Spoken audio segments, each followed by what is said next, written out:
به چنل من خیلی خوش اومدین. من جینام و این چنل کاترجیجیه. خب امروز قرار بود من دومین ویدیویی که میذارم راجع به جمع کردن وسایل و اینجور چیزا واسه خوابگاه باشه و یا ولاگ رفتن به خوابگاه و اینجور چیزا باشه. ولی خب از اونجایی که همه چی عوض شد یهو بهمون خبر دادن که نمیدونم دانشگاه رو دارن تعمیر میکنن یا چیه. خلاصه تا 29 مهر من فعلا اینجام و فعلا قرار نیست بریم. تا 29 مهر کلاس شروع نمیشه. یه جوری گفتم 29 مهر. آره دیگه چیز. خلاصه الان فعلا تایم داریم و اینکه منم به شدت مریض شدم. دیروز رفتم دکتر و سرم و اینا زدم. بعد یه چیز دیگه هم که هست اینه که من اون روزی که فهمیدم که شیراز قبول شدم نشستم کلی سایت های مختلف رو نگاه کردم، چون شیراز از اینجا خیلی دوره. من باز زندگی میکنم. بعد شیراز از اینجا 20 ساعت فکر کنم 20 ساعتی هست یا بیشتر، حالا یکم کمتر اینا، ولی بازم میگم دیگه خیلی دوره. بعد دیگه نگاه میکردم ببینم هواپیما اینا اوضاعش چجوریه، که اینجا که فرودگاه نداره. تبریز مثلا جای نزدیکیه به اینجا که فرودگاه داره، که اونم تا فکر کنم 1 و 2 آبان اصلا هیچ بلیتی نداشت، یعنی اون موقع نداشت دیگه. فکر کنم الان چه وضعیه. خلاصه با مامانم اینو صحبت کردیم، چون ما باید 3 تا بلیت بگیریم دیگه، یعنی منم و مامانم و بابام. یاره دیگه. بعد دیگه بابام گفت که بذار این دفعه اول چون وسایلم زیاد قرار به خودت ببری با ماشین بریم و فکر کن از اینجا تا شیراز، یعنی قشنگ یه روز، فکر کنم 2 روز ما تو راه باشیم. آره یه روز شاید مثلا یه شبشو یعنی تهران بمونیم، بعد از تهران بریم شیراز. آره دیگه. خلاصه بعد کلی وسایل جمع کنم ببرم. واقعا هیچ ایده‌ای ندارم راجع به اینکه خوابگاهش چجوریه، غذاش چجوریه و اینا.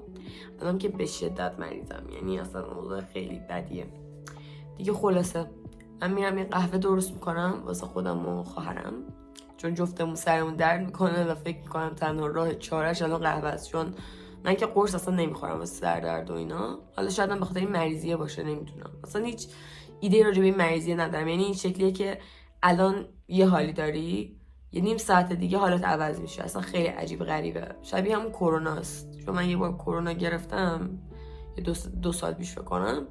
قشنگ همین حال بود. یعنی مثلا این شکلی که خب من دیگه خوب شدم و اینا و بعد یهو دوباره حالت بد میشه. خیلی چیز عجیبیه. من میرم یه قهوه درست میکنم واسه خودم و خواهرم و بعد دوباره برمیگردم. یه پیام بازرگانی داشتم این وسط. اگه تو اینجا ویدیو رو دیدین و خوشتون اومده، یادتون نره لایک کنید، کامنت بذارین حتما. حتی اگه خوشتون نیومده باز کامنت بذارین بگید چرا خوشتون نیومده. سابسکرایب و زنگوله هم یادتون نره. این شکلی خیلی به من کمک میکنین و باعث میشید که بدونم مسیر رو همینجوری ادامه بدم یا تغییرش بدم. همین دیگه. فعلا بریم ببینیم چه گندی میخوام بزنم. اینقدر هم اضافه کردن که مجبور شدم دوباره ویدیو بگیرم. واسه که آب داغ رو میافزاییم و هم میزنیم. همچنان دارم سرفه میکنم. مریض شدیم. واقعا اینه که ویدیو میگیرن چجوری از خانواده اینا نداریم. چجوری میشه که خانواده ایران سر سر داشته باشن؟ چرا هم داده نمیشه؟ خیلی وقت ازش استفاده نکردم، اصلا یادم نمیاد. اصلا یادم رفته چجوری بودیم. من معمولا با چیز یعنی قهوه فوری و اینا استفاده نمیکنم. حالا باز این خیلی بهتره. اینایی هستن که کلن پودری هم، یعنی مثلا منظورم از اینا، مثلا از این مدلی ها اینا که دیگه واقعا مثلا چی بگم دیگه یه چیز افتضاح هم بنظرم. به خوشمزه است خب، ولی قهوه نیست بنظرم. باز اینا یه کوچولو طعم قهوه کوچولو طعم قهوه رو دارن، ولی اونا واقعا مزه‌شو ندارن. البته اینا مارکشون تاثیر داره. حالا اینا اضافه میکنیم. سیزاپه شکلات. اگه قهوه یعنی هرچی ماشین پر سر و صداست سر از خیابون و کوچه و اینا رد شه. اگه قهوه خورین و تو خونه خیلی قهوه میخورین بهتون پیشنهاد میکنم، البته اگه آیس کافی نمیخورین حتما چیز بگیرین، سیرپ بگیرین. خیلی جوابه. یعنی قشنگ همه چی رو تغییر میدم. برم شیر چرا این اوکی شد. خواستم بگم چرا بس همه چی لگه نیست. اضافه کنیم اینو. ولی من خداییش اسپرسو اصلا دوست ندارم. یعنی قهوه رو بدون شیر اصلا نمیتونم. اصلا نمیدونم خوب همش دارم یا نه. یخ نمیدونم بندازم یا نه چون خیلی طعمش رو خوب میکنم.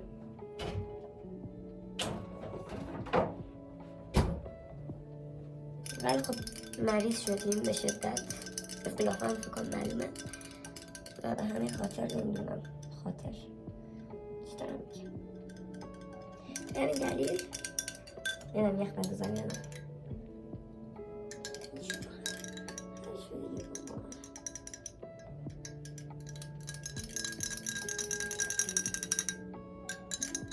یعنی اوکی دیگه میریزم ولی کم میریزم من همیشه پر از یخش میکنم ولی این دفعه دوتا میریزم واقعا دوتا کمه از چی بهتره. قهوه همه آماده است. یکیش واسه منه یکیش واسه اله هست. یعنی یه جوری قرصی یاد نوشته این دکتره که انگار دارم خودکشی میکنم ولی واقعا اینا همش قرص. البته یکیش یا دوتاش فکر کنم مولتی ویتامین هست نمیدونم چیه ولی خب واقعا زیاد نوشته قرص. لعنتی این همه رو چجوری بخورم چقدر سایز قرص گنده است. بچه بودیم اینجوری نمیدونم فقط این نرماله این بقیه خیلی گنده. خب من قهوه‌مو درست کردم. ایناش قهوه‌ام. من معمولا قهوه رو با موکاپات درست میکنم چون فعلا اسپرسو ساز که ندارم. بعد به خاطر خوابگاه رفتنم که دیگه اسپرسو ساز باز نمیتونم ببرم با خودم دیگه کلا نگرفتمش چون تقریبا فکر کنم از کلاس دهمیناست دارم قهوه میخورم یعنی یه 3-4 سالیه. همیشه مامانم مخالف بود. همیشه این شکلی بود که چقدر بدمزه است. افتضاحه. اصلا مزهش این چیزی نیست که میخواستم. خیلی وقت از این استفاده نکردم یعنی میگم همیشه با مکافات درست کنم و اونو میدونم چقدر مثلا چه اندازه مثلا و چیا رو بریزم ولی نمیدونم اینو فکر کنم زیادی قهوه ریختم.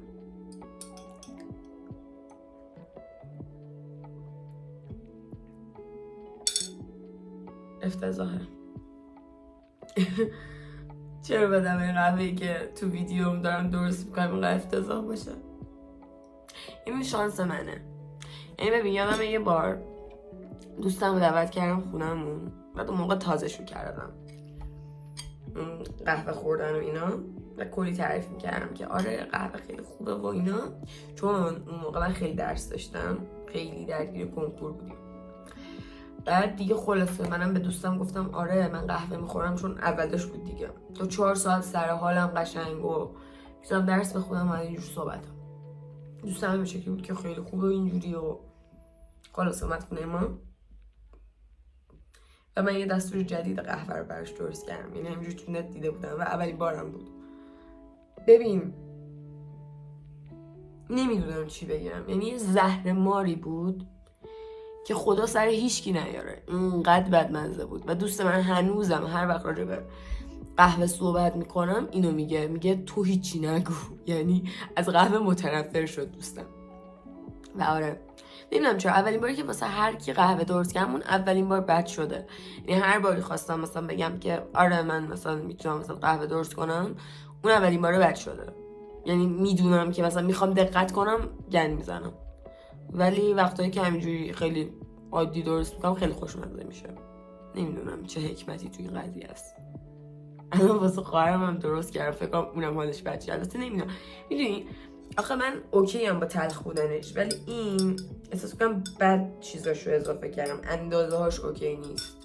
نمیدونم اگه شما از این مدل قهوه که من تو ویدیو استفاده کردم استفاده میکنی بیاین من بگیم. فکر کنم خیلی زیاد ریختم. آره من اینقدر زیاد نمیریختم قدیما. مثلا آخرین باری که از این قهوه استفاده کردم برای شاید 1 سال پیش بوده. آره تاریخ مصرفش اوکیه، واقعا مزه زهرمار میده این قهوه. نمیدونم حل نشده چرا اینقدر بد مزه باشی. شاید من مریضم، حس بویایی من از دست دادم، یاد کرونا میفتم نمیگم، ولی واقعا شاید به خاطر حس بویاییمه، شاید. خب من خیلی گفتم دیگه وقتی که مریضم خیلی گشنم میشه و اصلا اشتها ندارم واسه غذا اینا، برای همین الان ببخشید موهامم خیلی بده، الان سعی کردم جمعش کنم ولی فکر کنم بدتر گند زدم بهشون و پلنم اینه که برم کیک درست کنم. چرا باید؟ نمیدونم، واقعا نمیدونم، هیچ توضیحی راجع به شخصیت خودم ندارم راستشو بخوای، ولی خب دیگه الان دلم میخواد برم کیک درست کنم، کیک شکلاتی. پس بریم کیک درست کنیم.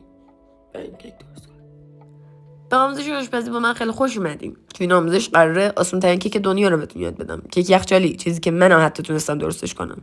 پس اعتماد به نفستون از دست ندین.